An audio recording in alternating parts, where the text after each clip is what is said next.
Hey you guys, it's Peter, and welcome to my channel, Peterisms, where I tell stories of my life and just little tidbits of things that I've learned as life has gone on through the years, through the many years at this point.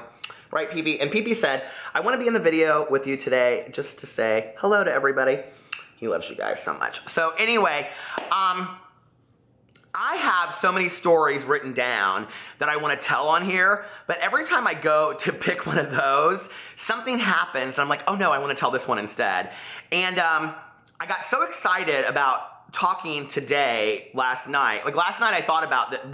Well, let me just explain it. Okay, so I'm going to explain to you guys a little bit of how my mind works, if I can, because I think if you watch me long enough, you'll know that I go in 50 different directions and tangents, and that's just, you know, me being extremely ADHD. And today I've learned to kind of turn that into a strength for me as far as multitasking and things like that. But I have to utilize lists and reminders on a regular basis or I get really distracted easily. And I've talked about that at length on, you know, all of my channels.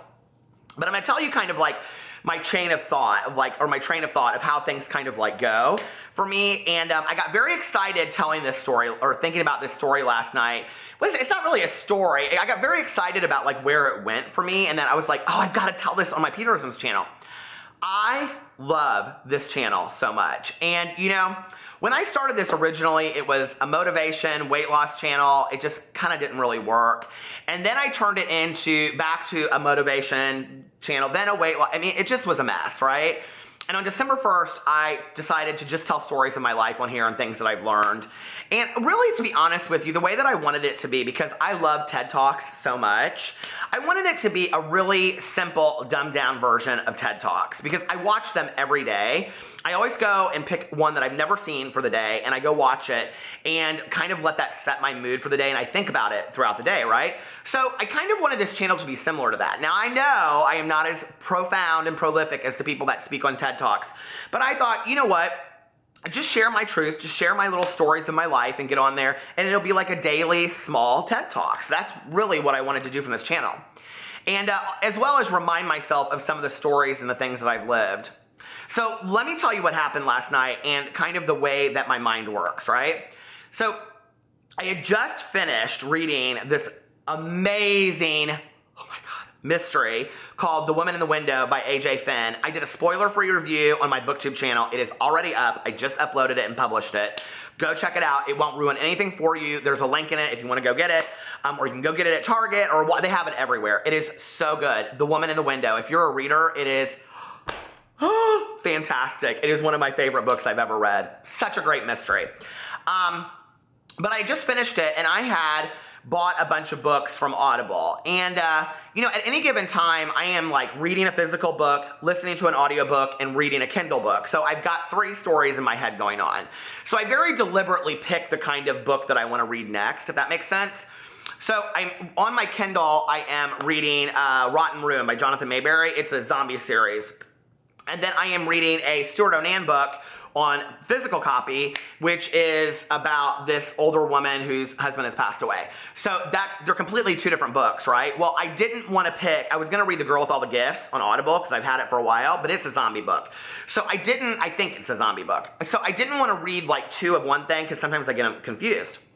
Well, my friend Tanya, my good friend Tanya, and I were at the store the other night, and we noticed that Nora Roberts has a new book out, okay? I've even made fun of Nora Roberts on my BookTube channel and said that she's PP's favorite author next to Debbie McComber. So anyway, I have read, I think once in my life, one Nora Roberts book, and I did not love it.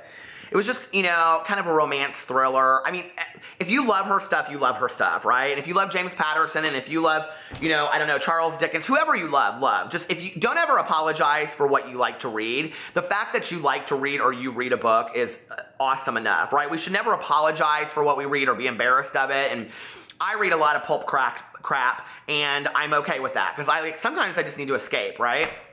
Right now over there I have James Patterson's Quickie that somebody told me I need to read that book, and I just forgot that I had been reading it, and then it's like just sitting over there, so I'm going to pick that up as well.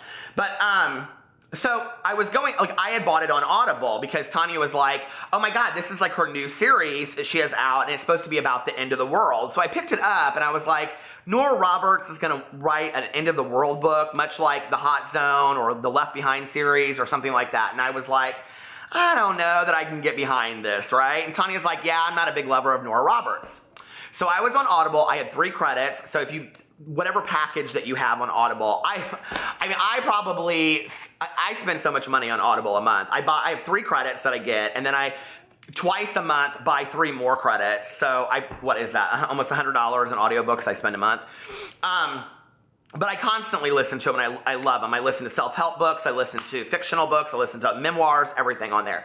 And so anyway, I was on there, and they had this Nora Roberts book, and it was not long. It was like 12 hours. And I listened to every book times 2, like speed-wise, so I knew I could finish it in 6 hours. So I was like, well, I'm going to get this. So I thought if it's total crap, then it's total crap, and who cares, right? And I've read worse books, trust me. Dashing Through the Snow by Debbie McComber was not a good one. It might have helped that I still hadn't finished it by March of last year and was reading it. Zoo by James Patterson, that's another one that's not good. Well, in my opinion, okay, The Woman in Cabin 10 by Ruth Ware, hated it. So anyway, but if you want to know what I love and what I hate, go to my BookTube channel, it's listed below. I've lost my mind. So anyway, so I'm driving around and I'm listening to this book last night, and it's about the end of the world and this doom that settles over. And it's very much like the Hot Zone, if you've ever read the Hot Zone, where like a disease starts and then it spreads and it spreads and it spreads. And so like this guy gets it, and then they go to the airport, and then they infect all these people, and then they infect all these people, and it just spreads around the world. Well, and this isn't ruining anything for you because this happens within the first, I don't know, 50 pages of the book, 20 pages of the book. But within the first 2 weeks, okay, they are up to 1 billion people in the world have died. 1 billion people have died in the world from this disease that is taking away the world. And I know that there's going to be some fantastical element to this because they've already introduced these like magical characters that don't get the disease and all this kind of stuff. But that being said, living in a world of biochemical warfare, and you know, I read another book, a book called One Second More, or The Last Second, or something, which is what war would really look like in our time. It's a fantastic book. I also did a review on my channel over there too. There's 3 of them. It's like 1 more second, 1 more minute, 1 more hour, and it's about what would really happen, and that we do not live in the world of radiation anymore. And what would happen is that electricity would be gone like that, and that if you think about it, we wouldn't be able to refrigerate medication, we wouldn't be able to refrigerate food, animals would die, people with diseases would die, and literally within 60 days, the population would be cut in half. And, you know, I was thinking about that book last night, and I was thinking about the Hot Zone, and I was thinking about all of this, and that, you know, biochemical warfare as far as like diseases. You guys are like, where are you going with this, Peter? I was thinking about all of this, and I was thinking, you know, that in this book, they focus at the very beginning on this couple, this older couple, and he gets sick, and then she's making him soup, and by the time they get to the hospital, an hour later, he has died, and now she's sick. And I'm not ruining it for you. This is all like in the first chapter. And then she passes away. I mean, very quickly it all happens. And I thought, at this moment, driving around in my car listening to it, where I thought, that's really how the world works, you know? Like, this isn't fiction. This isn't, I mean, yes, 1 billion people being gone in 2 weeks, but that could be real. That could be true, you know? And I thought about my mom and how, you know, my mom had flu-like symptoms. We shuffled her in and out of different hospitals and to different doctors. Nobody could diagnose what was going on. And by the time that they figured out what she had, I had already had my last conversation with her, and she was in a coma and would never come out of it again. And I thought about that, and I thought, you know, like, one of the things that my mother used to always say to me is that we're on borrowed time, and I've talked a lot about that on here. But we really are on borrowed time, and life is that quick, you know? And I don't think it's any mystery to anybody that, like, I've gone through some shit lately, and, you know, I was thinking about this, and I was like, none of that even matters. Like, that doesn't matter, you know, when you think about losing a friend. And one of my very good friends recently lost a childhood friend. And, you know, I went to a funeral 3 weeks ago for a family, friends of the family, and their son passed away. And, you know, it's constantly that I'm hearing about sadness and death, and that, you know, our lives could be over today. Not even tomorrow, today. Our lives could be over. what is the condition of how we want to live our lives? You know, how is it that we want to spend our time? Do we want to spend it meddling in all of this BS and exterior superficial crap? Or do we want to spend it with people that really mean something to us, that really matter, okay? And I talk about this a lot, about putting content, not just on YouTube or in writing or whatever, but putting content into the world, whether that's, you know, taking care of a pet or taking care of an animal or helping somebody across the road or being kind to somebody, you know, or opening the door for somebody. That's all human content. We're all of us putting out there human content on a daily basis and behaviors of how we act, you know? And I really thought about that last night, and honestly, it really struck a chord with me all the way through today. I couldn't sleep last night. I was like, I had this moment last night laying in bed, and I was like, you know, like, it is one thing to always say, I want to be kind, I want to be compassionate, you know, I want to be understanding, I want to be patient, I want to be loving, I want to be tolerant, I want to be all of these things, right? It's one thing to say that, and I work on that on a daily basis, but I think going forward in my life, I don't know that I really, this was the conversation I had with myself in my head last night. And it was kind of a pivotal moment of change, all resulting from this Nora Roberts book, right? And I thought, I don't know that I have goals in my life anymore as far as write this book, travel to this place. I mean, all of that I have. Those are secondary exterior things. But I think that what I really want from my life is to be kinder, to be more compassionate, to be more loving, to be more tolerant, to be the example of that on a daily basis, to not just be the teacher, but to as well be the student, you know, to learn from other people and to constantly work on being the best version of myself that I can be. And I've done this for a long time, right? But it's never, I don't think, been my priority. You know, there's always been get to the top of, you know, this career, or, you know, put out this many videos, or write this book, or read this amount of books, or do this, or do that, or pay off this debt, or go travel this place. It's never been my priority. And it changed for me last night. I want it to be my priority.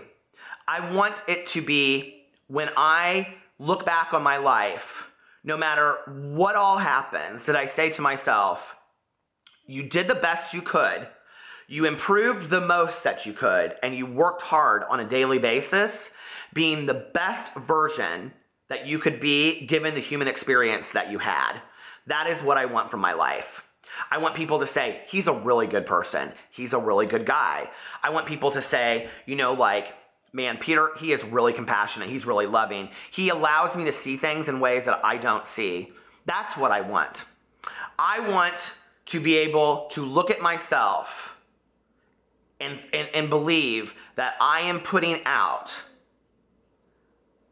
the most compassionate, caring, and loving, I'm trying to find the words and I can't find it, you know, behavior in every step of my day. In every step, I want to think that way.